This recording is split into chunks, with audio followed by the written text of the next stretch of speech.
Okay, so apparently I was in English class and my friend or like yeah, I guess my friend wrote a story and well it has no title, so let's call it bullshit. Let's call the story bullshit. It's, that's about what it is. Now I guess I'm gonna read it to you, but I'm just telling you right now, it's horrible, but if you know the person who wrote it, it's kind of funny because it makes absolutely no sense. Like, or make some of it, but I'm serious. You don't even read it. Okay, don't. I'm gonna read it for you right now, and I swear I will never read that thing again. It's horrible. But it's like so horrible. It's a masterpiece, you know? It's a masterpiece of horribleness. It's like roadkill stew. Yeah, you know? It's just it's like stew. It's good, but it's made out of roadkill. You know. So yeah, I'm gonna read it. Now I really don't get this part. Okay. Once upon a pond, like a pond.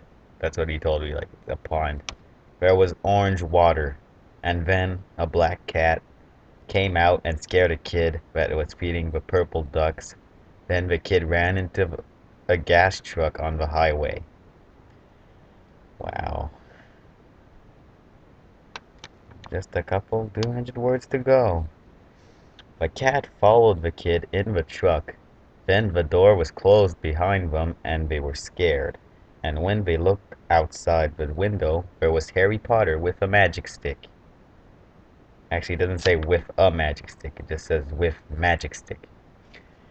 Then Harry Potter fell under the truck and the truck ran into a cornfield. What? In the cornfield, they saw Green Giant and he picked up the truck and said, "Eat your beans and you will be healthy." Then the kid said, "But I don't like them." But the green got mad and threw the truck and it landed on the Gene guy's bus and exploded. The forest went into flames and they called the aliens. God. Why would you call aliens if there's a fire? I don't know what this guy's been taking. Um, when the aliens arrived, they saw that the fire took their gooey blood to stop the fire. Okay, so they saw the fire and took their blood to stop the fire. Pretty big ass sacrifice to me. Um, when the fire was out, they saw Virgil Tibbs. He's from a book and a movie. In the Heat of the Night, apparently. We were reading that in English, and I guess that's where he got inspiration. And Waldo fighting. So they started to throw frozen meat at them. Then Gillespie, again from In the Heat of the Night, came and teamed up with Virgil and Waldo, and they started to throw frozen cookies at the aliens. Okay, so let me get this straight. The aliens just put out a forest fire with their blood, and now we're throwing frozen cookies at them. Okay. Then the aliens took out potato and tomato guns and shot Virgil and company. So they threw chicken at them, but the aliens liked the chicken, so Virgil had an idea. He called Timothon and McDonald to throw wraps and Big Macs and were yelling food fight. Second paragraph, everyone. After the war, Virgil, Gillespie, and Waldo. What, a war happened in all of this? I thought it was just a food fight. Anyway, after the war, Virgil, Gillespie, and Waldo were happy to win, so they ran off with their bicycles from Canadian Tire. Then a giant blue bird and a Ducati started chasing them and yelling, "Qui parle et pourquoi?" Now, that quote, "Qui parle et pourquoi?" means who's talking and why. And yeah, that's what a French teacher at our school says all the time, but the French teacher's first language is English, so I don't really know. Yeah. Um, and and they said on parle et parce que. Okay, so we talk and because. Then the Bluebird and the Ducati. What's the Ducati? Ducati? It's Ducati, yeah. It's like the bikes. Like, got mad. Okay, so apparently the Bluebird and Ducati got mad, so they threw projectors at them. So Virgil, Gillespie, and Waldo called Hilroy to throw paper at them. I'm guessing he got the idea of Hilroy from the binders and shit. I mean, we were at school when he wrote this, so it doesn't really surprise me that he wrote that. Okay, so Gillespie and Waldo called Hilroy to throw paper at them. They ran under a bed, so the Bluebird and the Cotty went to buy a crane to pick up the bed. So Virgil, Virgil,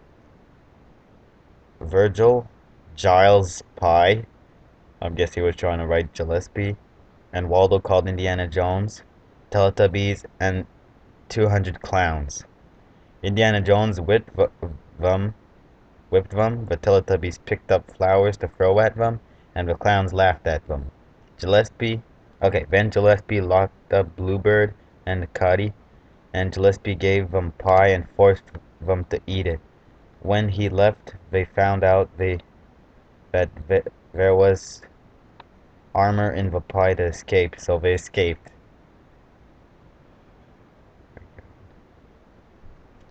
When Gillespie arrived and wondered how they escaped, then remembered that he put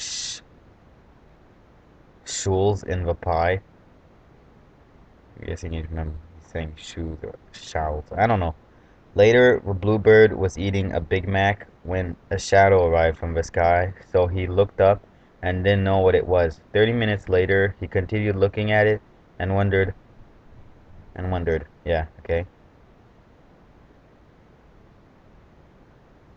Okay, 1 hour and 30 minutes later, the thing could be visible and it crushed the Bluebird. It was a giant hammer. The hammer had legs and he wanted to squish Virgil and Gillespie, so it ran after them and it was about to squish them, but Superman arrived and picked up the hammer. Okay, picked the hammer up, sorry, and it exploded. Then they figured that they were in Toy Story. Sorry, I'm not really a good reader, but this really makes no sense. In Toy Story, Mr. Patat, I guess that means Mr. Potato or whatever the hell his name is, arrived and he took his hand and was slapping Waldo with it. Then Yoshi and the brothers Mario and Luigi arrived. Okay, I guess he meant Super Mario Brothers. Mario spat fireballs. I don't know if he spits the fireballs or, yeah, at Mr. Patat, and he baked into ruffle chips. Then Luigi said, Mamma mia, and made some spaghetti.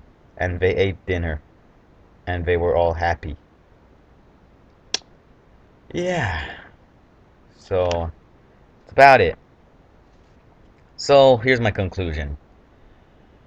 The aliens got frozen shit thrown at them for saving people from a fire, and then we don't know what happened to them. Mr. Potato turned into Ruffle Chips, apparently. Gillespie and Virgil, I don't know what happened to them. Big Bird and Ducati, they just ran away. I truly don't know what happened. And as for Mario and Luigi, they just ate shit. They ate together. Oh, and there was also Yoshi. That's about it. I think that kid's mind is going twisted. He's going crazy, that kid. I don't know. Hope he hasn't been taking anything.